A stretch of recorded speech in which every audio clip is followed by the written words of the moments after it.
Transistors, इसमें हमारे पास 3 terminals होते हैं और इसको ट्रायोड भी बोला जाता है। देखो इसमें क्या होता है, हमारे पास एक एमिटर होता है, एक बेस होता है, एक कलेक्टर होता है, लेकिन मैं आपको इसको सिंपल तरीके से समझाना चाहता हूँ। आप इसको ऐसे समझो, हमारे पास एस्पिरेंट्स होते हैं, कुछ सीट्स होती है और यहाँ पर फिर खाली चीज़ होती है।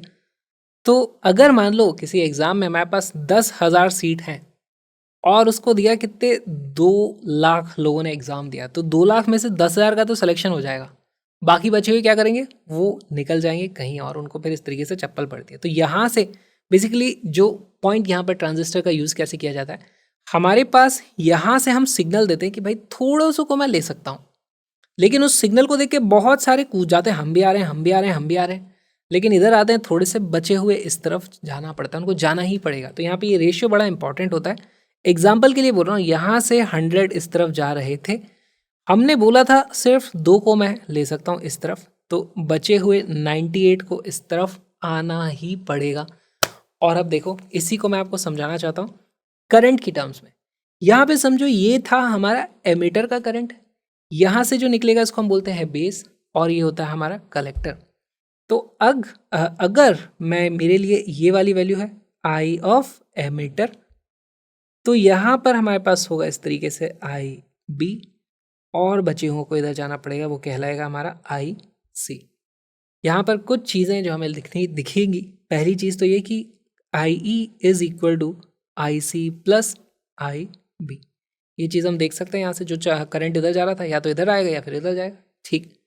दूसरी चीज़, यहाँ पे एक रेशियो हमें देखने को मिलता है, किस रेशियो में ये डिवाइड होते हैं, बहुत ही इंपॉर्टेंट वो चीज़ आती है। तो हमारे पास collector current divided by base current, ये एक फिक्स रेशियो होता है किसी भी ट्रांजिस्टर के लिए, उसकी वैल्यू बीटा बोली जाती है। बहुत ही इंपॉर्टेंट ये चीज़ है। तो यहाँ पर फॉर एग्जांपल इस पर्टिकुलर केस में बीटा की वैल्यू कितनी होगी, बीटा का मतलब हो गया कितने हमारे पास यहाँ खाली बच गया वर्सेस कितनों का लिए मैंने सिग्नल दिया था। मैंने तो 2 मंगाए थे इधर, यहाँ से आ गए 100, 2 तो इधर आ गए, बचे हुए 98 इधर रह गए। तो बीटा का जो फैक्टर है वो क्या होता है, collector current upon base current. Collector में यहाँ पर जो कलेक्ट हुए हैं, बचे हुए यहाँ पे 98, इसकी वैल्यू कितनी आती है 98 divided by 2 which is equal to 49। और किसी भी ट्रांजिस्टर के लिए बात करोगे तो बीटा की जो वैल्यू होती है वो ऐसी होती है, 50 से लेकर 200, इस तरीके की चीज़ हमें देखने को मिलती है। ये ट्रांजिस्टर का बहुत ही इंपॉर्टेंट पार्ट था, बेसिक ट्रांजिस्टर्स का यही है।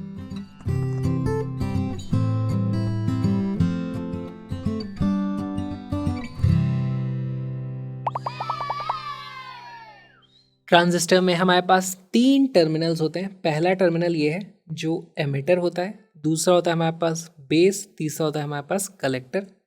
एमिटर में जो आता है उसे हम बोलते हैं आई ऑफ ई, एमिटर का करंट। बेस में से जो निकलता है उसको बोलूँगा मैं आई बी, और ये हो जाएगा हमारे पास आई सी। हमारे पास कुछ रिलेशन आ जाते हैं, फिर से बता देता हूँ। I E will be equal to I B plus I C, और मेरे पास एक रेशियो होता है इंपॉर्टेंट, आई बी अपॉन हमें कलेक्टर का करंट डिवाइडेड बाय बेस का करंट, इसको बोला जाता है बीटा। बहुत ही इंपॉर्टेंट ये है हमारे पास।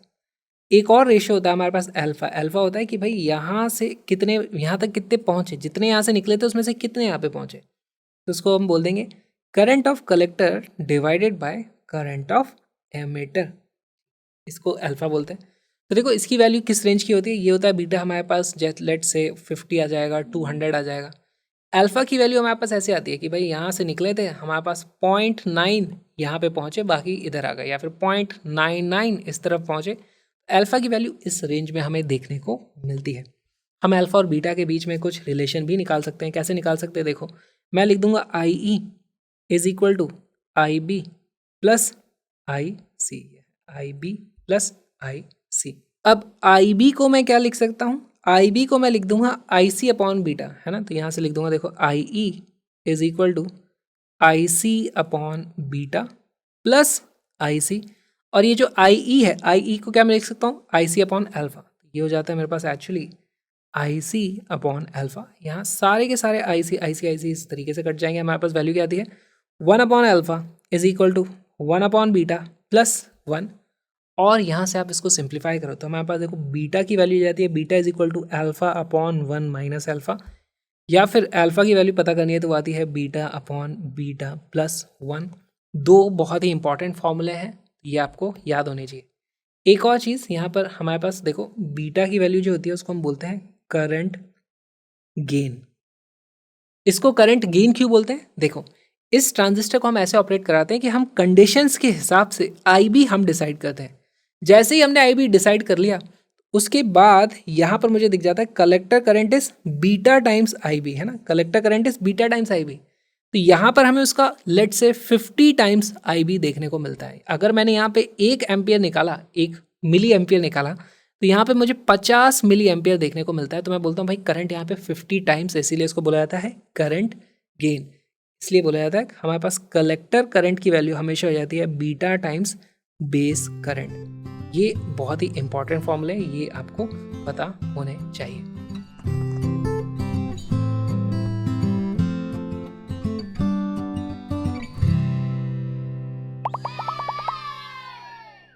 In the case of a common emitter transistor amplifier, the ratio of the collector current to the emitter current IC upon IE is 0.96. The current gain of the amplifier is straightforward formula based question है। Video को pause करो, question को solve करो।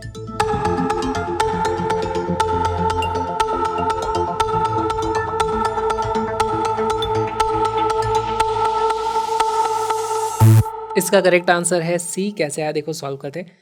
सबसे पहले तो हमारे पास formula होता है beta is equal to alpha upon 1 minus alpha. सीधे सीधे वैल्यूज रख देंगे। अल्फा की वैल्यू कितनी है 0.96 upon 1 minus 0.96 which is equal to 0.96 upon 0.04। यह जाता है 96 अपॉन 4 यानी कि 24। C becomes our correct answer. Feel करने की कोशिश करो। देखो, हमेशा आप इस तरीके से डायग्राम बना सकते हो जो मैंने आपको सिखाया। ये इस तरीके से होता है हमारे पास एमिटर का करंट, एमिटर एमिट करता है। फिर यहाँ पे हम निकालते हैं base current, this is IB, और ये होता है हमारे पास कलेक्टर जो बचा खुचा कलेक्ट कर लेता है। ठीक है, हमें क्या रेशियो दिया है IC upon IE। IC upon IE की वैल्यू दी है 0.96। तो मान लो यहाँ से 1 गया था तो यहाँ पे कितना था 0.96, तो यहाँ बचा हुआ आ रहा होता 0.04। फील कर सकते हो आप इस चीज़ को। बीटा की वैल्यू क्या होती है? बीटा होता है हमारे पास current of collector divided by current of base which is equal to 0.96 upon 0.04। Again इसकी वैल्यू 24 आ जाती है। तो किसी भी तरीके से आप इसको सॉल्व कर सकते हो। फील करना ज़रूरी है। ये जो छोटा सा वीडियो आपने देखा, एक्चुअली एक छोटा सा हिस्सा है जो बहुत ही छोटे से प्यारे से क्रैश कोर्स का।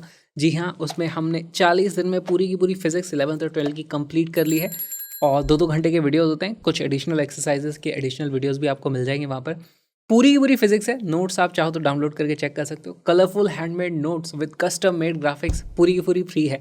कहाँ से डाउनलोड करोगे सारी PDF? डिस्क्रिप्शन में जो कोर्स पेज है उसी से जाइए, वहाँ पर आपको ड्राइव लिंक मिल जाएगा, वहाँ से सारे के सारे डाउनलोड कर सकते हो। साथ में मेरे ब्लॉगिंग चैनल को भी सब्सक्राइब कर लेना, क्योंकि मैं जा रहा हूँ ऑल इंडिया रोड ट्रिप पे। And I wish you all the best. हम मिलेंगे नेक्स्ट वीडियो में।